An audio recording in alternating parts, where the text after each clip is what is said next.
So, Diego, you and I have the same job. Would you say it's an easy job or a hard job? It's a hard job. People think it's easy because we work with sports and have many friends. They say, "Yeah, you have the best job in the world." Honestly, I cannot complain, but it's not easy as they think it is. They think we just play paddle the It's whole day. true, they think we just play all the time and we're always available to play and all we want to do is play paddle. Exactly. What are the misconceptions that they have about the job? I think they, as you said, they think we are available to play paddle all the time.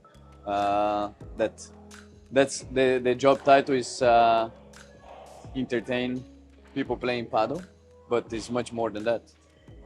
For us here, we're operating almost 24/7. We open every day at 6:30 a.m. and we close at 11, 12, or sometimes 1 a.m.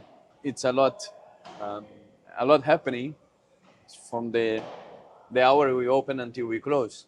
Uh, Different clients come in the whole day, have lessons, we have people visiting, we have kids, parents coming to bring the kids, a lot of events, corporate. So it's plus the normal daily operation that, as you know, we need to do to make things happen.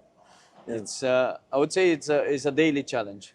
It's not a normal job that you go and you sit down on your desk and you do the same thing every day, because it's not. It's true. I mean, you guys, I think we have pretty much the same opening hours from 7 a.m. until midnight. And people expect you to be available at that time, 7 a.m. until midnight, 7 days a week. Yeah. It doesn't stop, right? One of the things that always makes me laugh is people will send me messages like, "Oh, I went to the club, you weren't there." Yeah. Like, I can't be there all the time, you know? Yeah. I find I get more work done as a club manager when I'm not at the club. Do you find the same thing? Yeah, sometimes if I have to finish a presentation or like get catch up on some emails, I have to go for a coffee shop or somewhere else to get things done, because once you're here, so much happening that you cannot sit still for for too long. You know, people come in, they want to meet with you, or they're missing a player, they expect you to jump in on the court and play. Plus the staff, you're always looking around to make sure everything is working well. Yeah. How do you schedule your days? So, what's a day in the life of Diego look like as general Well, manager of ISD? it's it's funny because I take care of the racket sports in ISD, not only paddle. So under my umbrella, we have tennis and table tennis now that we start beginning of the year. So I need to wear different hats every day. Plus, I do my own training. As you know, I do triathlon. So my days. So do I. Yeah. So when are we doing the next race together? Never, man. Never. So my day starts pretty early. Most of the time, I wake up at 4 or 5 a.m., get my training done before I come to ISD. Sometimes I do double training, one in the morning, one in the evening. So pretty much I spend my my whole day here in Sport City from 5, 6 a.m. until 8, 9 p.m. But it's natural for me. It's my Is it backyard. natural though? Like, is it? Why do you do triathlon? So it's funny because 2 days yesterday, no, the day before I had a team meeting, and our table tennis coach always asks me why you training when he sees me here. Yeah, I mean, he just stands behind a table, right? Just hits a ball. Yeah. Easy sport. Is it a sport? Looks easy, huh? So he asked me why you do all this training. So I told them the story back in 2018. I was traveling with the family. We went for a vacation in Brazil. We rent a house, and I was staying like in a chalet next to the house. And one night, I remember December 29th, uh, I went for a party with some friends, and just 15 minutes after, my mom called me, please come. We had an accident in the house. So basically, a guy with the quad, he just ran over the house and crashed the chalet. I was sleeping, and he just stopped basically inside of the shower, where I was taking a shower 20 minutes before. So when I got back to the house and I saw, I went in shock, start crying, because at that moment I'm very lucky I still have my legs, because the way it crashed, it was 20 minutes before when I was taking the shower, probably my legs will be gone. or Or worse. yeah. So from that day, I said, you know what? I need to change something, and I'm gonna keep doing sports my whole life until I cannot move my legs anymore. And then in 2020, after the pandemic, I said, okay, now it's time to make a big change. Then when I started training triathlon, and to be honest, I think it helped me a lot in a lot of aspects. It's a lot of commitment. No one is forcing me to do it, right? Do you actually enjoy it? I enjoy it. Yeah. I enjoy it. I enjoy the training. Keeps me healthy and to keep in shape. Helps me on the paddle and on the tennis court. But the journey is what is more interesting. A lot of people ask, on the race day is the tough time. So no, the toughest time is the training. When You've done all the race, work already, right? Exactly. Yeah. When you get to the race, it's the easiest. You gotta enjoy. I think that's important. What you said is like when you enjoy the journey part, it becomes a lot easier when you're not focused on the end goal. Yeah. Even something as simple as this podcast, right? A lot of people have asked me like, why are you doing it? What's the goal? All right, there's no real goal to it, right? Like, obviously, the goal is to do 100 episodes. That's the goal. But I enjoy having these conversations with people like you. Obviously, it's a different approach to triathlon. It's a lot easier. It's a lot less physical. And I'm very happy with that. But yeah, it's the journey that's enjoyable. And if you can really take enjoyment in that part, then the rest of it does come easy. Yeah, because a lot of people said, I need to set a goal. And yeah, but after that, then what? You know, you got to enjoy. Of course, I don't like to wake up at 4 or 5 a.m. It's tough. When the alarm goes on, I want to throw the phone on the wall. But once you're there, you get it done, then it's a lot of benefit you get out of it. And I think for me, the main is to motivate the people that are around me. Friends, family. I got some friends that got into triathlon or into sports. Doesn't need to be triathlon, but just to be more active.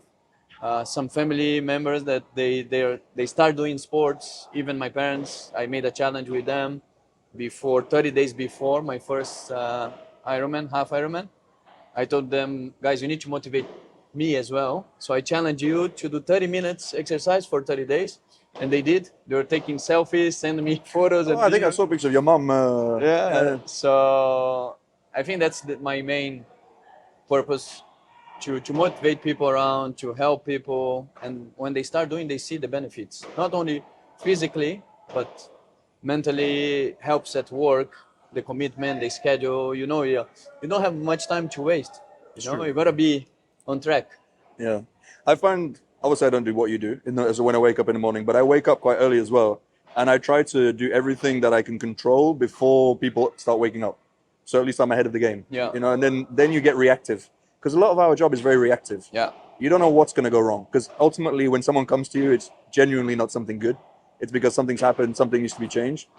So if you can get the actual work done before, then you have time to be the reactive person that you need to do and get the stuff sorted. So backtracking a little bit, how did you get into paddle? So, I come from tennis background, and I started playing paddle here in Dubai 5-6 years ago in Emirates Golf Club. I think it was one of the only places we had paddle courts. And the first guy I met was Tony, our friend Tony. I went there one day, started playing. I had no idea how to use the walls. I was like playing tennis. And you still do? Yeah, I got a little bit better. And I started playing there, some tournaments. And then I met Alex, our good friend, the infamous Mexican Alex.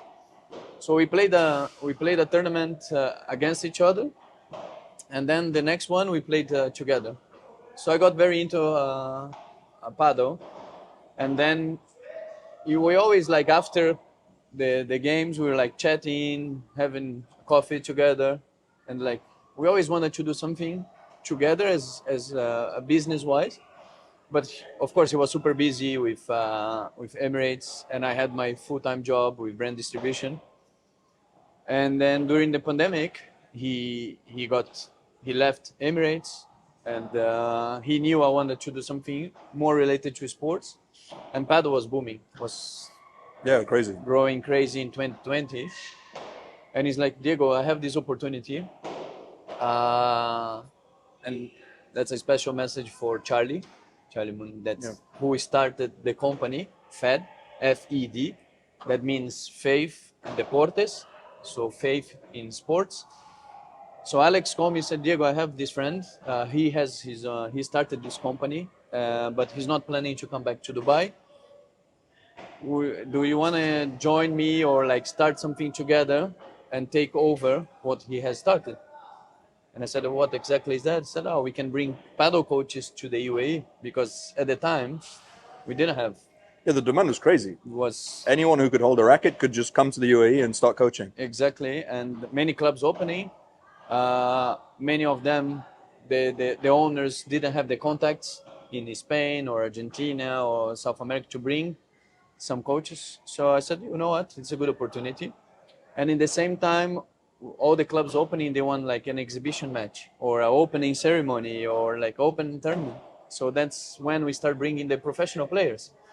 So we, just going back a little bit, I quit my job, full-time job with a basic salary, all saved, to start this journey with Alex. You went all in on all in. I told I remember I told both of the owners of the company I used to work.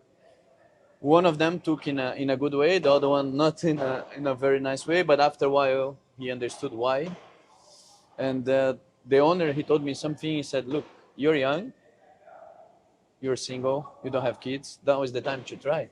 If anything goes wrong, the doors are open for you to come back. I said, perfect. I mean, that means also you were good at your job and you had good relationships with who you're working with, right? They want you to go for what you had, and it's always good not to burn the bridges that you have behind you. Exactly. And before, I always work with sports marketing, the FIFA World Cup in Brazil, then the Olympics. So you know what? After 4 years working the corporate world with brand distribution, it's the time to try something different. And the UAE, especially Dubai, gives you that opportunity. So I told Alex, okay, let's do it. So we start bringing some coaches. Actually, 2 of them, they work with you now. Thank you very much for that. Thanks for putting in the work, for making my life easier. Yeah. So we start contacting coaches and doing this. We are the middleman between the club and the coaches. Some of them, the language barrier was a bit difficult. So Alex, as a Spanish speaker, was doing the translation, and we brought, I think, 5 of them. Plus, we had some very, very nice exhibition matches with Ale Galan, Juani Mieres, Lamperti. Yeah, you did one in Padel Arena, I think. We did one in Padel Arena with Ale Galan. Yeah. We did WPA with Lamperti, Pablo Lima, Juani Mieres. We did in Padel Square with Paquito Navarro and Raquel. We did in Padel House with Pablo Lima. Yeah, so it was an interesting journey. And we did a few other opening ceremony for the clubs. And when we were doing the tournament for Padel AE opening, Alex and I, we were organizing. It was a bit like crazy, like all these tournaments with the schedule. And it was Friday night. The match were a bit delayed. And one guy approached to me, said, oh, when is my match? What exactly you guys do? I want to know more about your business. So I explained to him, and he's like, by the way, we are opening a paddle club in Sport City. Would you guys be interested to do the opening ceremony for us? I'm like, yeah, why not? He said, okay, let's grab a coffee next week. And we discuss. I will bring my partner on the table, and we see what we can do.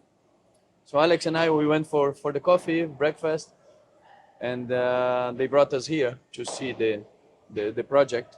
And it's funny because when I arrived in Dubai, Sport City was the first place I came to play football. Okay. As a Brazilian, I said, okay, what's the best way to meet people, meet friends? Go play football. So I came and I play on the outdoor pitch, and I said, this is the place I want to work. It's a sports facility. I can do sports marketing, meet people. Then I went on the website. I could not find how to get in touch with someone. I sent my CV, no one replied. I said, okay. Then I went for the corporate world, got the job. So when I came with these guys to see the paddle project, I said, okay, that's the opportunity again for me to work in Sport City. So we met the main investor, the owner of ISD at that time. And we came here, was nothing. It was just the walls. Like, was nothing inside. It was like So the structure was already there. The plans were there. Well, where we have the paddle club was just big football pitch, like was full of grass. So they built this from scratch. You had the tennis courts, you had the track, the football pitches, but here between the tennis courts and the rugby pitch was nothing. Right. So when we came in, was like just they were finishing the walls and was nothing inside. And then the guy said, "Look, we're gonna open in 3 months' time, 4 months' time, as you know." Dubai, 3 months. Yeah. Infamous. Yeah. And then we went for a meeting with the main investor, and I said, "Look, you guys gonna need someone to manage the place, right? Not only to do the opening ceremony." And they're like, "Are you guys open for that?" I said, "Yeah, for sure. That's." Were you making any money from Fed at the time? Was it like sustainable or? Was tough. Was tough because as a entrepreneur, you depend on a daily challenge because nothing guaranteed. You do a tournament on the weekend, Friday, Saturday, Sunday, you're done. You get paid for that. But what do you do on Monday? You gotta start. You gotta start pushing again, yeah. Right, and then Alex and I we had some tough times because him leaving Emirates, me leaving my corporate job. That we know at the end of the month you have the paycheck, Yeah, no matter what. It's true. Right, so If you work a little bit less, a little bit more, money's coming. Yeah. So, but like I always want that challenge, and I thought, okay, Dubai is the place, is the right time. So we accept the offer to. So when did you actually accept the offer? So that was November 2020. November 2020. Okay. Yeah, end of the yeah. And they hired both of you? So first they wanted to hire the company, Fed. Right. And then they figured out it was better to hire not Fed, but Alex and Diego. So we had to stop the operation with Fed.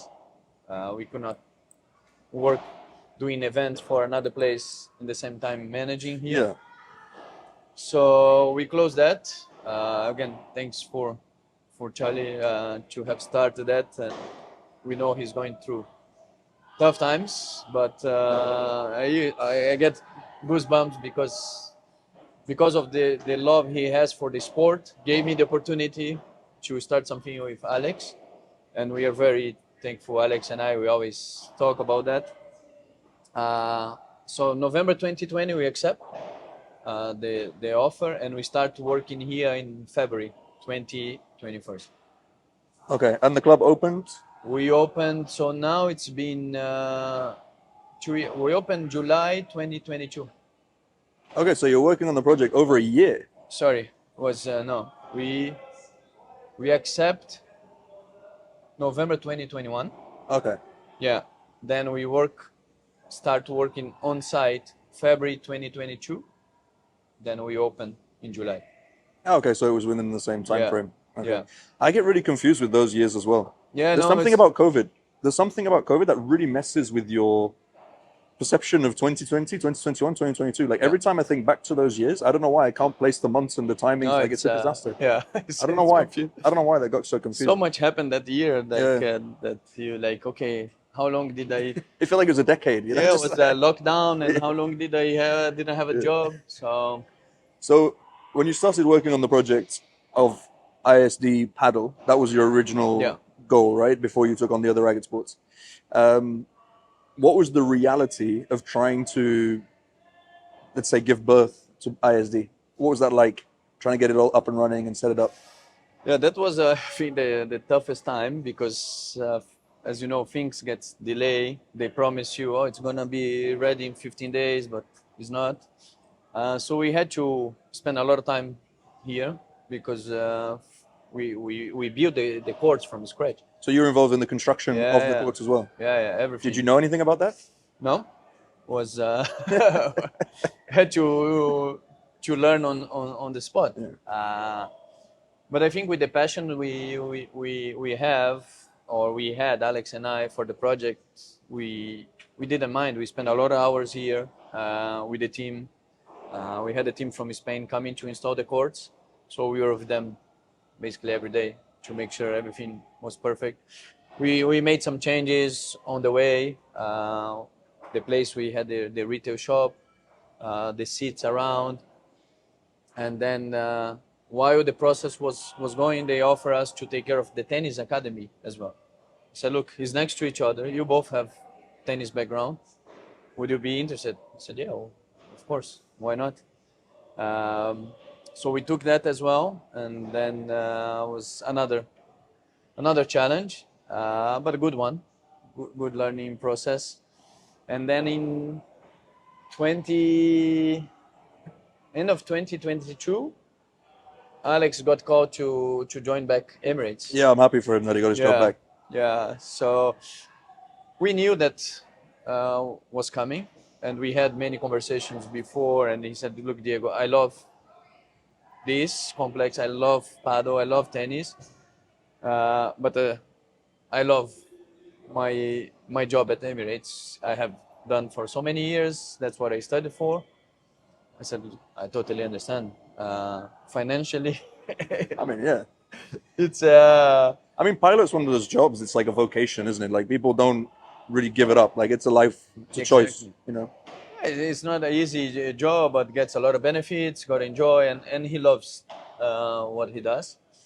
So when he joined back Emirates, he tried to do part-time here, but at the end we figured out was not ideal, because flying, travel, when he comes back, he needs to rest as well. It's, as we said, to be in the operational, it takes a lot of your It's energy. a full-time job, yeah. It's a full-time job. Yeah.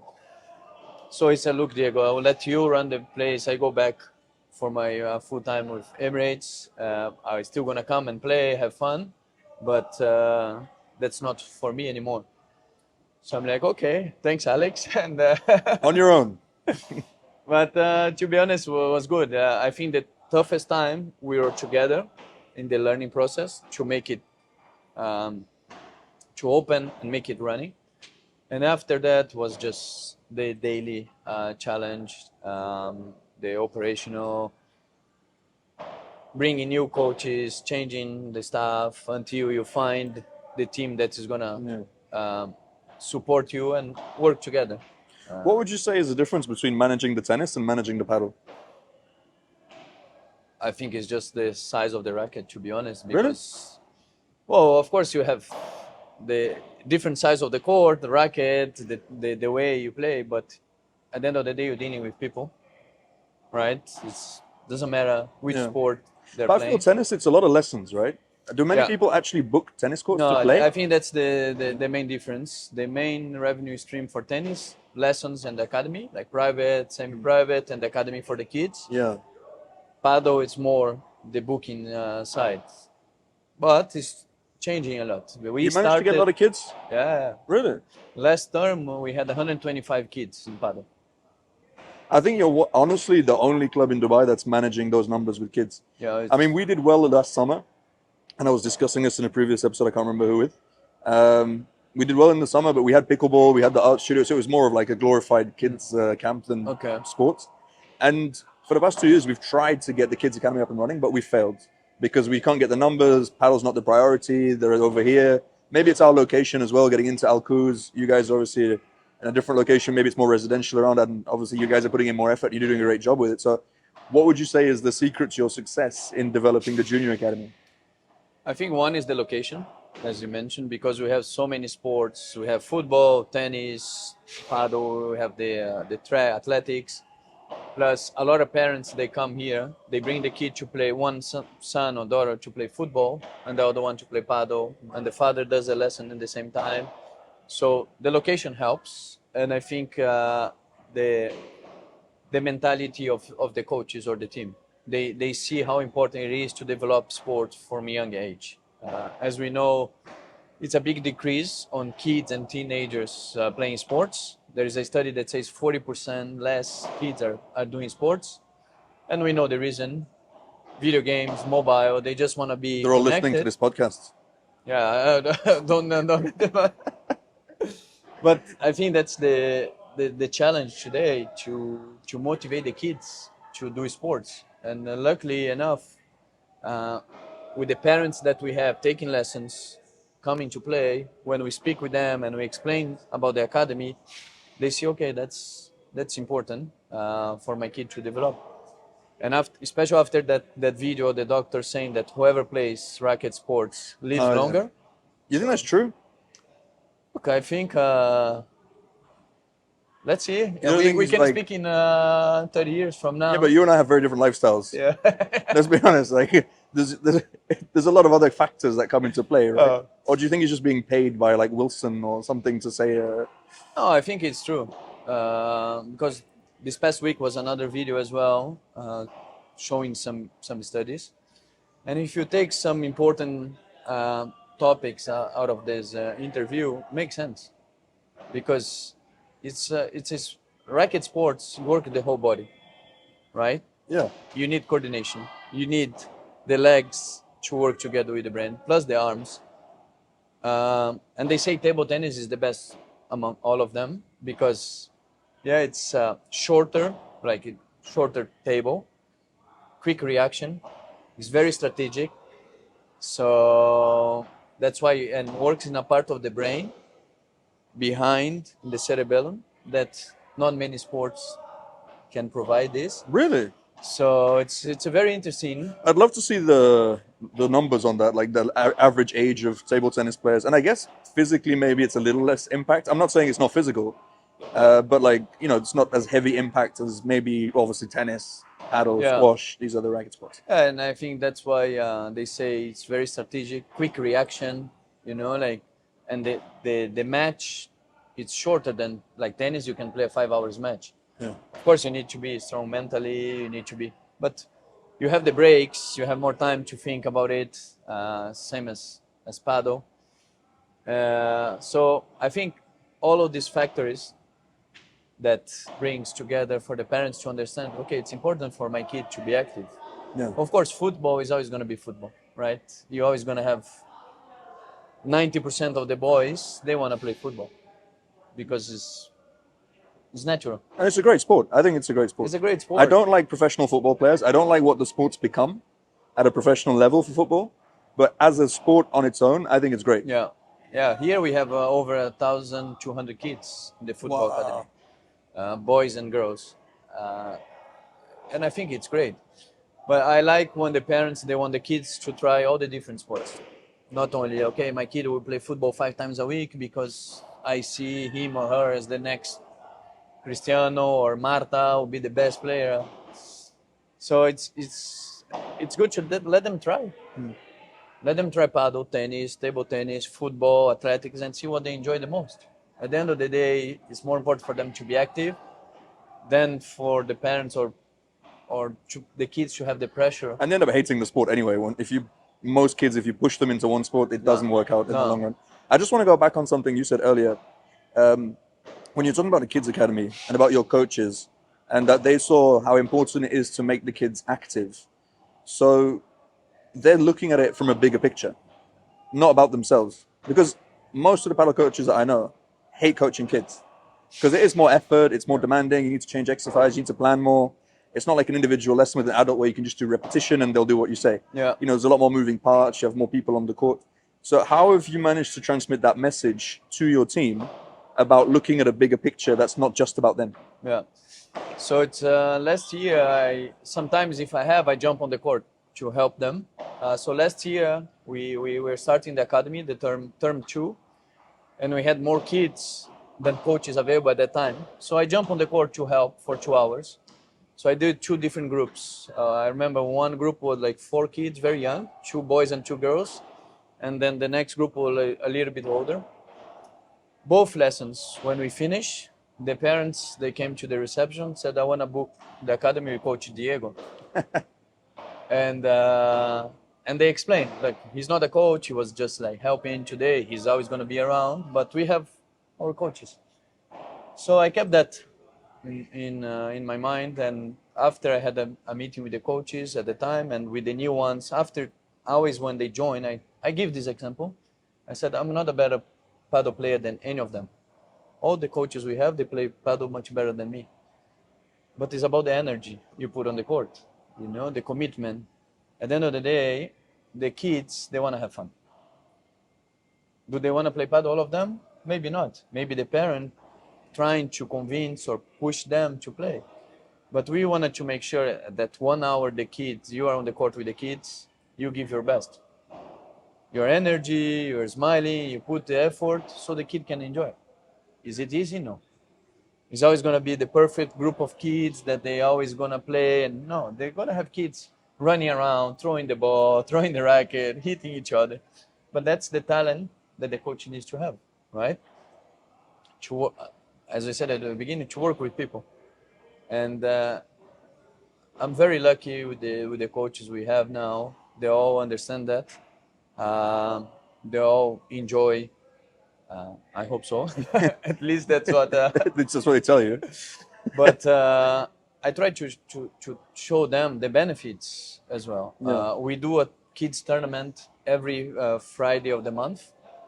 So I tell them, guys, look now the work you put, and now you can see the kids playing the tournament. And it's funny because sometimes during the lesson they get very distracted, they don't pay attention. But when they come to the tournament, they're very focused. Yeah, they want to compete. They want to compete. They want to win. So that's very nice to see. And you see like kids 5, 6 years old coming to play the tournament. They have fun. Of course, sometimes they feel the pressure of the parents.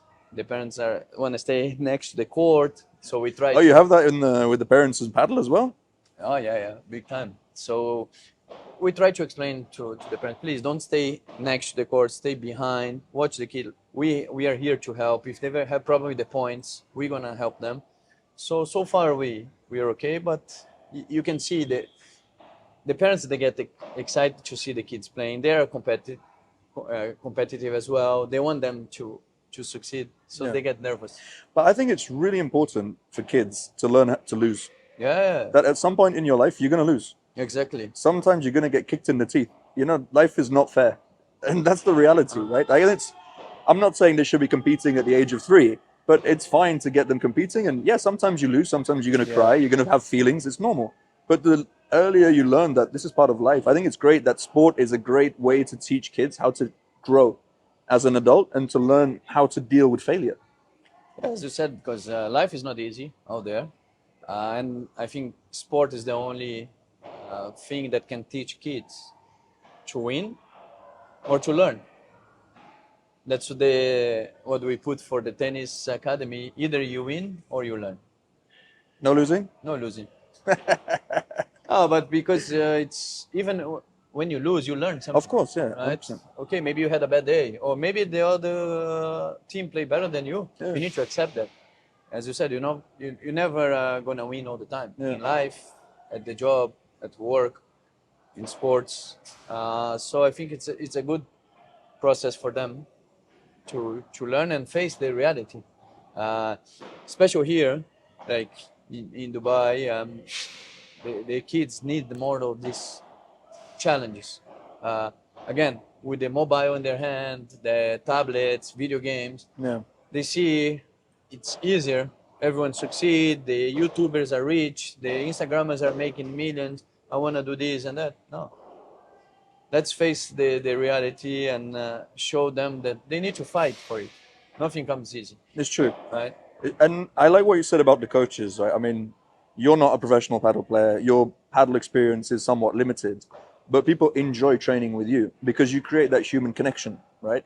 And I do believe a big part of coaching, and especially in Dubai, a lot of people don't come to take lessons to play paddle to compete in tournaments. They come for an hour by themselves to have fun, to feel safe, to develop something, and to create a connection with someone. Yeah. And I do feel like a huge part of coaching is creating that like safety net for people, helping them grow, get a little bit better, have fun, take a break from their day-to-day life. And I feel sometimes it's a little bit overlooked and everyone is too focused on, no, we got to fix that bandeja technique. But at the end of the day, that's not why the people are coming. Yeah. They're paying the money. They're happy to pay the money. They want to leave feeling happy. It's not everyone is purely focused on competition. Yeah. So we need to, I think, focus on the soft skills a little bit more when it comes to the coaches. How do you choose and hire your coaches? I think I try to deliver the message for them that's most important is to deliver a good experience, deliver, we say magic, because at the end of the day, when you go do something, you're paying for a service, even if it's bad or good, it's the experience you had, right? So I think it's the same for for the paddle lessons. Not everyone is coming here for the high performance. Some people, they just come for 1 hour to do their cardio workout. They have that 1 hour in the day that they want to be active and do some sports. So you need to read who is coming, what they want. And I think from the beginning it's good to ask, what are you here for? Yeah. I do a limited amount of coaching, but the first question I always ask when someone comes from a lesson is like, why are we here today? Yeah. I mean, I'm not a psychologist, it's in a racket sport environment. Like, what do you want to do? What's important to you? And I always remember, and this one woman changed a little bit the way I approached giving lessons at the time. We were playing, and like I was trying to teach her some basic shots. She was a beginner, and she didn't seem that interested. Like, she would hit the balls, just like, yeah, whatever. And then we start picking up the balls, and she'd be so happy. Picking up the balls, we're having a chat, great conversation. And I was asking, like, why do you seem happier picking up the balls than hitting the ball? It's like, oh, I love this part. I love picking up the balls. This is what I come for. It's therapeutic. I love seeing the court clean. I pick them up, I put them away. It's like a peace of mind. It's like a little bit of therapy. So you understand that everyone has different ambitions. Yeah. I'm sure there's not many people who come to pick up the balls. Most people hate it. But I thought it was a very interesting way to look at what they want, like you said, what they want from that service that you're providing. And I think each person is different. You don't know what's happening in their own life, personal life. Maybe they have a problem at home or a problem at work, and they come to play paddle, to talk with someone outside of their work. As you said, she was picking up the ball. She was happy to have the chance to chat with you. And I think that's the message I try to tell, not only the coaches, but the whole team in the front desk, the people involved in the clinic. We never know who is coming. Maybe someone is coming in a bad mood. Someone just had a problem outside and comes here and needs to put out, either hitting the ball harder or maybe saying something that is a bit mean to you. But this person doesn't mean that way. And we had a few experiences here. That's why it's a daily operational thing, because you're dealing with different people, especially here, different background, different culture, different language, different expectations, right? Because some people, they think, okay, I'm paying, that's what I want, and nothing different than that. But some people will come and have a good time, more relaxed. If the music is a bit louder today or lower, they're fine with that. But some people say, no, I'm paying, I want no music because I'm here for 1 hour, the music bothers me. Okay. And what do you do in that situation? Oh, we depends. If you book the entire place for you, the 6 courts, I do whatever you want. You want music, music, microphone. But if you book 1 court and the other 5 courts, they want music, I said, look, we need to be flexible. We can put the volume a bit down, but the other people, they prefer to play with the music. So it's a message that I try to deliver to the team. At the end of the day, people, the parents, the kids, the client, whoever comes from that door needs to leave here with a good experience. They need to leave with a good memory. Yeah. So either they are watching a game, taking a lesson, or playing with friends, we need to make sure they had the best time. Because a paddle court, Max, is a paddle court anywhere. Glass, the turf, the net, and the lights. Okay, you have some places with better courts than others, but at the end of the day, that's not why people go. And I think you're very right in everything that you said. I mean, ISD paddle, for those maybe people listening who aren't familiar with Dubai, is, in my objective opinion, one of the best clubs. Thank you. Nice facility, great facility, obviously, but that's not why. It's like you said, everything you've done with the coaches, everything you've done with the kids, what you do with the community as well. And how do you grow that community? Because when you opened July 2022, I think you said, there was no community, right? No. There's no one. It's tough. The first few months are tough. Yeah. We felt the same thing. We opened a few months after you guys in Padel Art, and it's tough. There's no one, right? You need to get traction. How did you do that? I think try to be as natural as possible. I think when people see that you love what you do, you spend time, they come, they appreciate. That's what I say. I go around sometimes. I jump on the court to play, to meet people. Start growing, and you do some events for them, tournaments. One thing that we don't do here is the cash prize tournament, and a lot of people appreciate that, because I feel a lot of people are stopping playing tournaments because of the cash prize, the different level. Yeah, Maybe you that's get- another topic for a separate. we could go on forever Yeah. about leveling cash prizes. I Exactly. agree 100%. But I think growing the community is the main key. Is that when they feel, you want them to feel comfortable here. You know, you want to deliver the best experience again. And people talk. Yeah. I think the best marketing is the word of mouth. Okay, we do social media, we do videos, we take photos, this and that. But at the end of the day, people need to feel special, and each person have their own needs. Maybe you come here, you play, and you're fine if I get you a cup of coffee. But maybe somewhere else we need a gift, a racket, or like we need to understand Yeah. each person. I mean, I really like the way your reception team approaches the players. Because I come and play here sometimes, and they don't know me. They don't know I'm a manager of a club. They don't set expectations. Yeah. They're not treating me differently than they would someone else. But they're very kind, very smiley. Last time I came here, they gave me like a sample of something that they had, and I thought it was a really nice Yeah. touch. They ask about my game. It's not just card machine. Yeah. So that soft skill, that little interaction, it makes you feel, it's nice. It's that feeling, and you remember that kind of stuff. I don't remember what the turf was like, or the lights, the music, this stuff. Like, I don't pay attention to that. It's how they make you feel. Yeah, and I think that's the key message that when I meet with them, we do the team meeting. We try to do once a week. It's difficult to get the whole team Yeah. together because some they have the day off, but we try to get all together. And at least once a week, I try to sit with each of them for 15, 20 minutes. Just, hey, how are you doing? Yeah. Is everything okay? What do you need from my side? Do you need any help? And I try to show them these small things that you said, giving you a sample to try. Makes a difference, right? They're gonna remember the smile they give. And it's ridiculous, right? Because I mean, I have the same samples in my club. I received the same samples, but the fact that they gave it to Yeah. me, as a service, as something I wasn't expecting, I really appreciated Yeah. it. So the impact that has on the rest of the customers and the players is huge. It has that Yeah. ripple effect.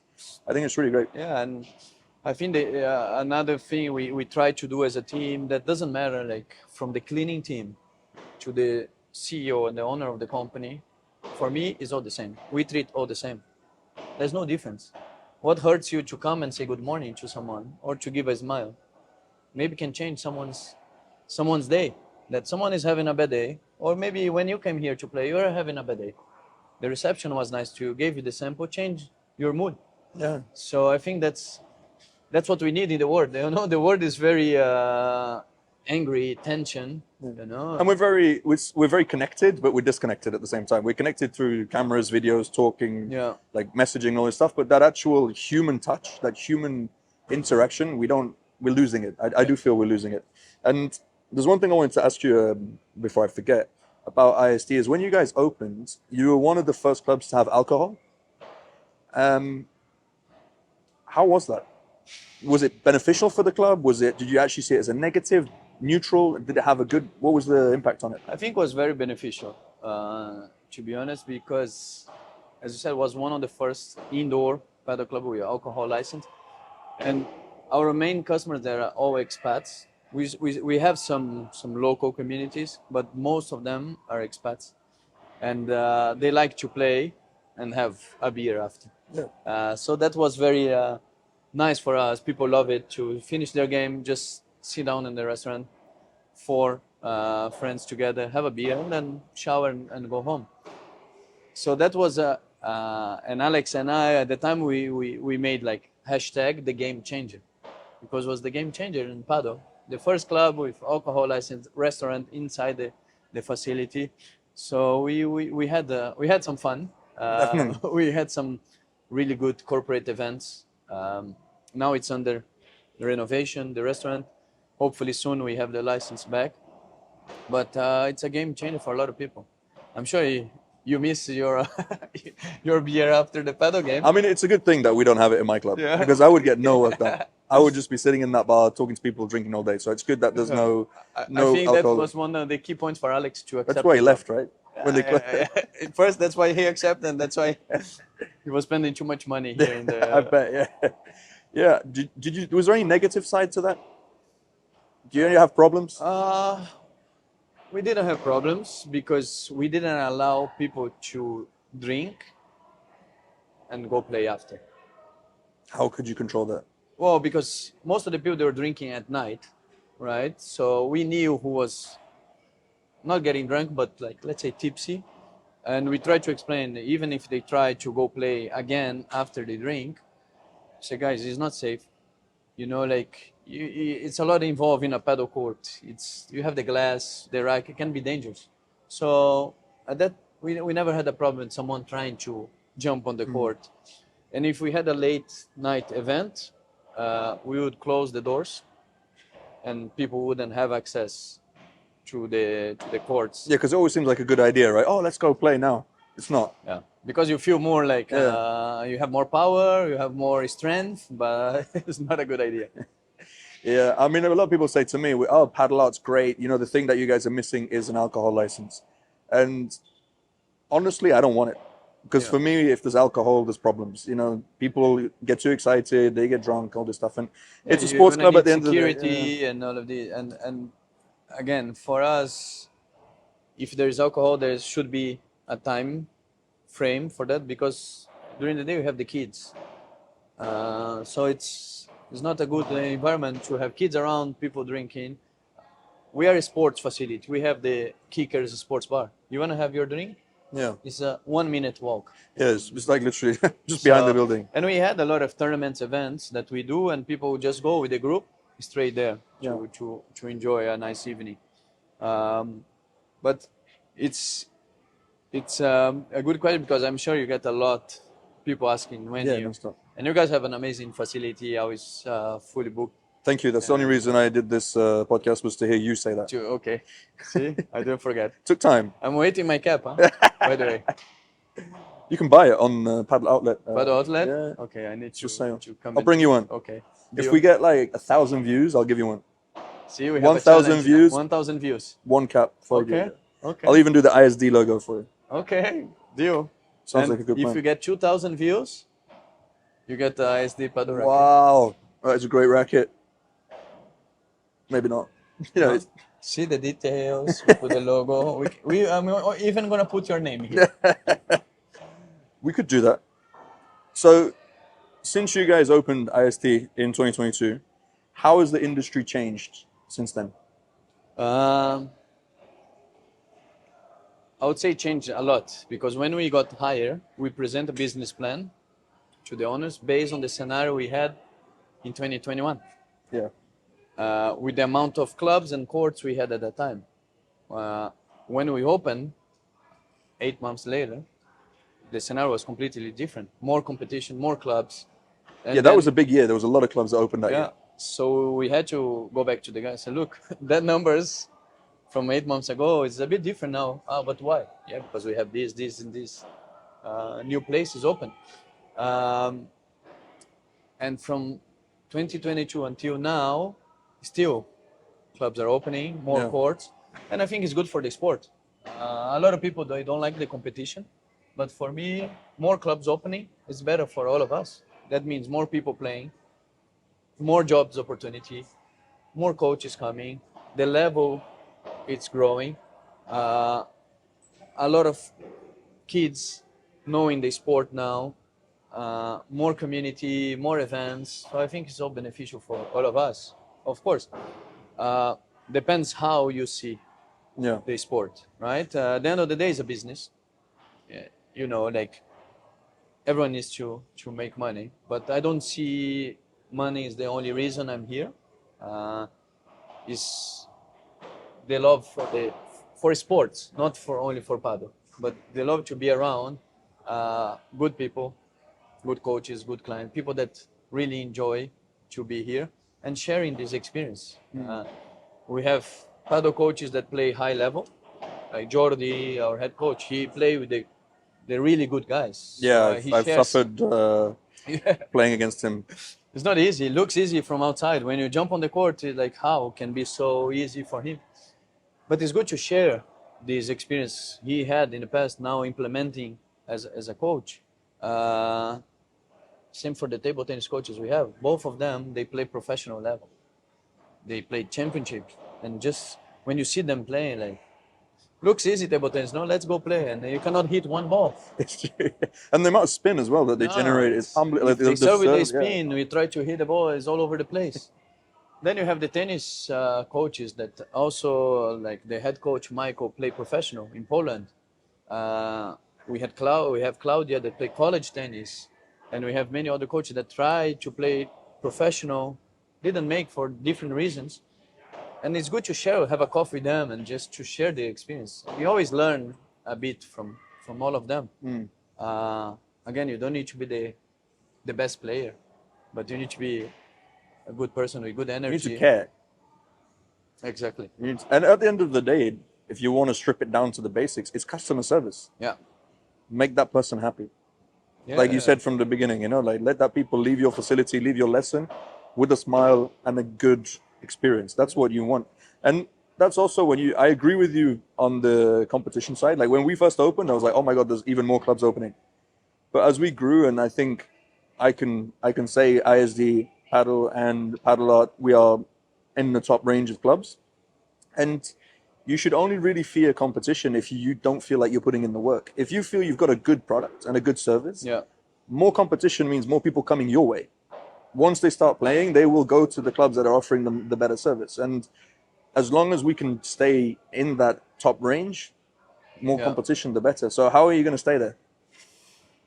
It's getting motivated every day. You need to innovate, come up with new ideas, different events, bring new community, and maybe build more courts because that's the challenge we have now. That's the goal you have? We want to, yeah. Because today is we started at 7 a.m. It's Yeah, I fully mean, booked. now it's a Thursday. What time is it? Thursday 11? is 11. Yeah, and you guys are packed. All the courts. Everyone's supposed to be back to work and back to school, but I don't know what they're doing. But then now we have the group of students coming for 1 hour and a half, 55 students. We divide the group between boys and girls playing paddle and table tennis. And from 4 p.m. we are fully booked until 11. So it's a good problem to have. That's why if we if we can have some extra courts, it'd be amazing. But again, they say the best money spent is with the experience. Okay, they say money doesn't buy happiness. It's true, but buy good experience. It can be bad.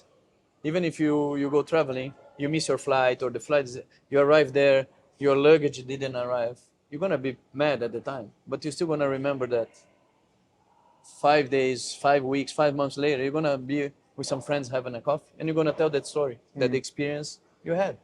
Yeah. Bad or good is what's you're gonna remember. In regard to experiences, and I always say this to my team, is if someone has a bad experience in our club, which happens, I'm sure it happens to you. Sometimes things don't go well, like double bookings. I don't know what. There's a million things that can go wrong in a customer experience in a paddle club. Is that when something goes wrong, that is an amazing opportunity for you to make that person a loyal customer to your business. Because things go wrong. People know that, but it's what you do and how you validate their problem, and if you can fix it and how you make them feel about that, you can really do something amazing. It's the best opportunity you have. Do you transmit that to your team as well? Yeah, and I think you learn that in sports. You play tennis before you play paddle. It's a quick reaction. Sometimes you're having a bad day. What are you gonna do? You're gonna be complaining. You need to react quick and find a solution. And I think it's the same for the client. We had 2 weeks ago one client. He had kind of a bad experience here. So he sent a message, an email to the reception and said, okay, let me call him and understand. So he complained to them that the AC was not working and he didn't like the racket he rented. So I called him and said, oh, I heard you had a problem. Tell me. He said, no, I was sweating too much. I think you had a problem with the AC. And then the racket they gave me I didn't like. I wanted power and then I changed. They gave me a bad racket. I said, look, they see I've been playing there every day. I'm there every day. We had a problem in June, but it's fixed. And no one complained. Maybe that day you were running more. You were sweating more. Maybe it was a bit humid. We don't know. And the racket, you played with the blue ISD racket. I said, yes. I said, that's the one I'm playing now. And it's fine. We just received 2 weeks ago. It's brand new. And he's like, okay.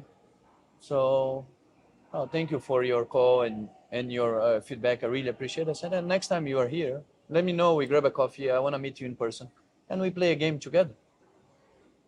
He was so happy on the phone. He said, "Okay, next time I'm there, I'll let you know. We play a game." So a small thing, one phone call that changed the bad experience. Yeah, and you didn't just kiss his ass either. You weren't just like, oh, sorry, No. you're right, this, that, whatever. You, Maybe he had a bad day. Maybe he was sweating too much that day as well. Didn't feel like. But when you put your point of view, your feedback, change the. yeah, Of course, we're gonna make mistakes. I'm not saying like we're always right or the customer is always right, but we need to find the reason and give the solution. I mean, any club manager listening to this will agree that temperature is one that you can't win. People are never happy. So it's always going to be too hot, and it's always going to be too cold for someone else. Yeah. That you can't. Yeah. There's no middle. Yeah. Not everyone feels the same thing. So that's one that you need to set it where you're comfortable and be like, you know what, this is it. Jago, I want to end this podcast with a question to you.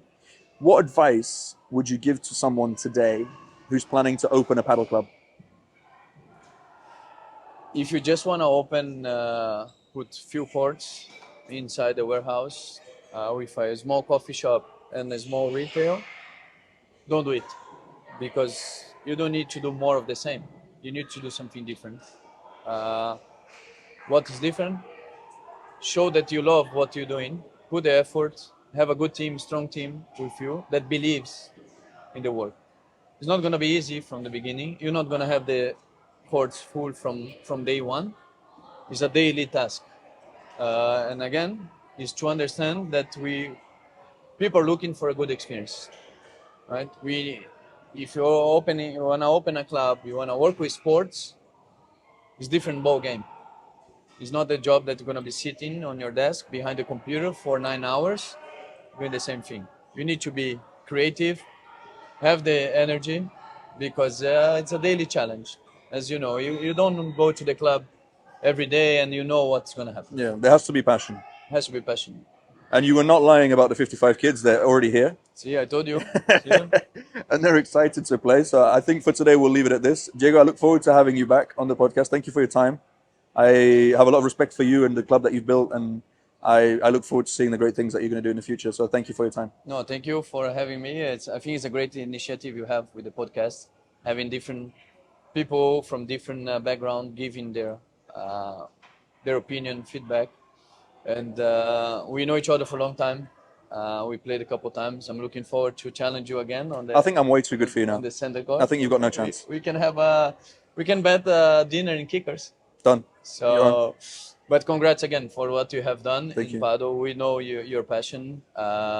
You have grown the club there, the team. You're always full book, and we still need to do that event together. Padel Art against ISD. Yeah. We go play there. You guys come As long play as it's here. not your kids against our kids, because we don't have any. Okay. So you definitely win that one. But maybe on the adults, we're good. We can do something mixed doubles. Let's not do it September, October, because now both of us are going to be really busy. Let's make as much money as we can. And then when it gets quieter, we'll do it then. We organize that. Smart. So you always got to think about the bottom line. It's a business. But you won't escape from the challenge I have with you. I don't care. I will put a note, because probably we'll play before this comes out. Okay. And I'll put a note who won. Anyway, on that fine note, Jago, thank you so much. Thank you. Have a lovely day. You too. And we'll be back. well done with everything. And Thank looking you. forward for the next episode. I look forward to beating you. Thank you. Thank you.